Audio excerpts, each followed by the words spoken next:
Hi everybody.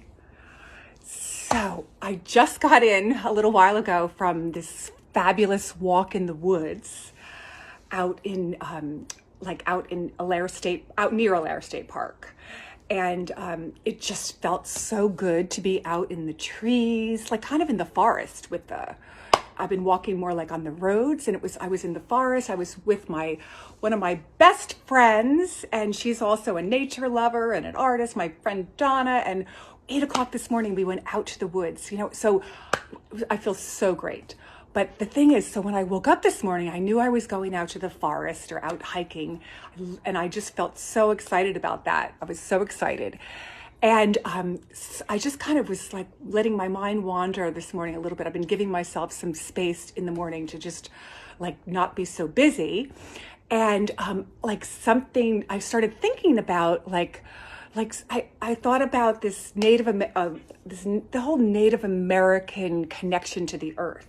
So a little bit of history, when I was maybe, I think it was like I was about 20 years old. I was a camp counselor out in Colorado and out near Durango, Southwest Colorado. It was beautiful near Utah and New Mexico. And it was a really fabulous summer. And we were close by to like these areas like out away from the mountains that in the desert that they had given to the Indians. So I kind of was like, introduced to a little bit of, and it was really kind of oppressive because I actually oppressive, not because I broke my leg that summer. I had a cast on up to my knee, and every couple of weeks I had to go into Cortez out of the mountains, and like it was like an hour to go to the doctor's office and get my leg checked and everything. And I remember like this town of Cortez was like more like a deserty flatland, and it was like an Indian reservation area. It was very oppressive. It was really sad, and I didn't really quite understand it at the time. So picture then, like a year or so later, I'm like one of my college roommates. I lived with Rachel. I lived with a bunch of gals off campus for a few years, but Rachel was an anthropology major. And Rachel's interest in anthropology was Native American Indians. Now, Rachel grew up as both of her parents, her father was a professor of anthropology at Columbia University in New York, and her mother was a professor of anthropology at Montclair State, the school of Montclair State University in North Jersey. And so Rachel had all these great stories. When she was like 7 years old and when she was 12 years old, they had sabbaticals. Her parents each had taken different sabbaticals. She lived in Peru for a year. She lived in like somewhere else in like her parents were more into like the South American anthropology. I guess you kind of focus and have a honing thing that you're knowledgeable in. And so anyway, Rachel had all these great stories of like she grew up like spending 2 different years in the Andes, and like her parents were researching the shamans and the culture there. And Rachel had all these great stories, like smoking the peace pipe and doing mushrooms at 12 years old with the Indians, and like it was kind of like that's what she did. And she used to wear moccasins, and she had like a fringe thing. She was really like we were kindred spirits, because not only was she a nature lover, she was kind of like bohemian and a flower child and really fun. But anyway, Rachel kind of like, I vicariously learned so much about the Native American people, because that was her interest and her passion in school. So I've just always been really curious and interested about the Native Americans are people that, when the Pilgrims and everyone came over, that's who lived in America. So anyway, we probably all have different like stories that we've heard and our own take. We've seen movies, we've seen stories, we've seen probably the dark side of that too. But I have to say, so when I woke up this morning and I was excited about going to the forest, I Googled, I have to read this to you. This is like something that I probably heard like 30 years ago, and I sometimes come back to it. But it's a very famous speech in 1854 from Chief Seattle. And so Chief Seattle was the head of like this big Indian, tribe.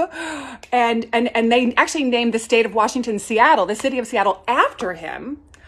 But this was a time in 1854 where he was, getting ready to surrender the land to the white people, that, that had come in and basically, the story we fought and they took it over. And honestly, the Indians before that didn't even really think that they owned the land. The way they saw the earth was nobody owned the sky and the trees and the air. And they kind of saw it as this, just an amazing universe that they were part of. And they really had such a reverence, a deep, deep, deep, deep reverence for the earth. That's what I loved about them. I'm a nature lover. And so anyway, I want to read you this beautiful, it's actually a really long speech, but the last couple paragraphs are what kind of is famous, very famous in it. But if you ever wanted to Google the whole thing, it's Chief Seattle. It'll come up on Google, like his speech. He also has a letter that he wrote to Washington, but this is beautiful. Well, I think it's just remarkable. But this is what Chief Seattle said in his speech. In Seattle, this took place at 1854 when he was getting ready to, they had to kind of they had to like wave their peace, flag, and, the white man won. So he said, and again, this is the end of his thing, but this we know, the earth does not belong to man, man belongs to the earth. This we know.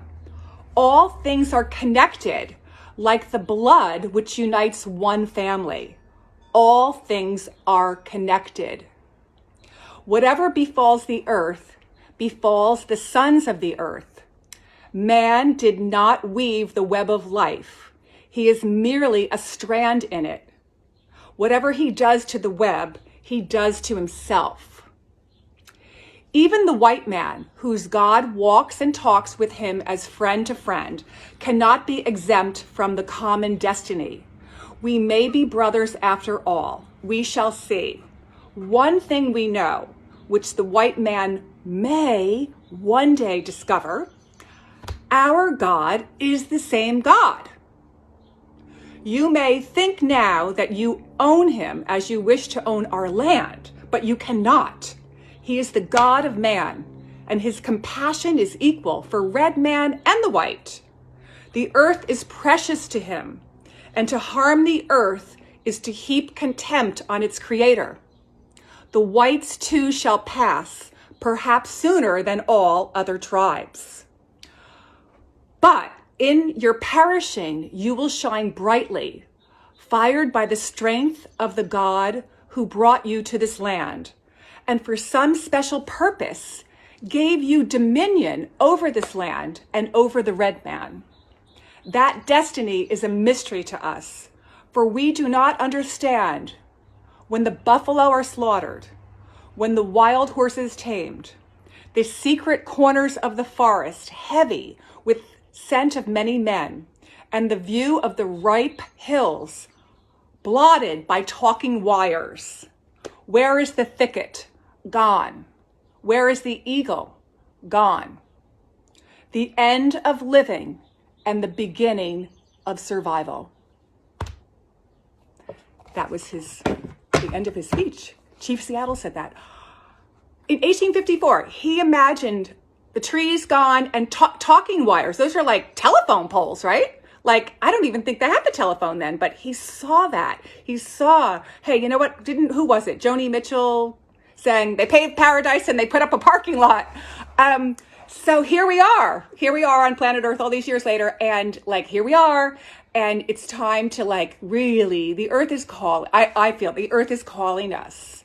And hopefully we'll wake up and we'll make some different choices individually, because that's what's most important. And then it adds up, and it's like a ripple effect, and then it's a collective thing, and things change. So it all begins with you, right? It all begins with each person. So I just resonated with that so much today. I was so like in awe and grateful to be walking in the forest today, and like so glad that we have us white men have put aside Central Park and other parks and state parks and lands, because otherwise, we'd all just be living on top of each other and have shopping malls everywhere and like cars and highways and everything. So get out in nature. It's a beautiful day. It's a great weekend. And that's what I'm going to do. I stopped on the way home and I bought my herbs and some flowers and I'm going to be planting today.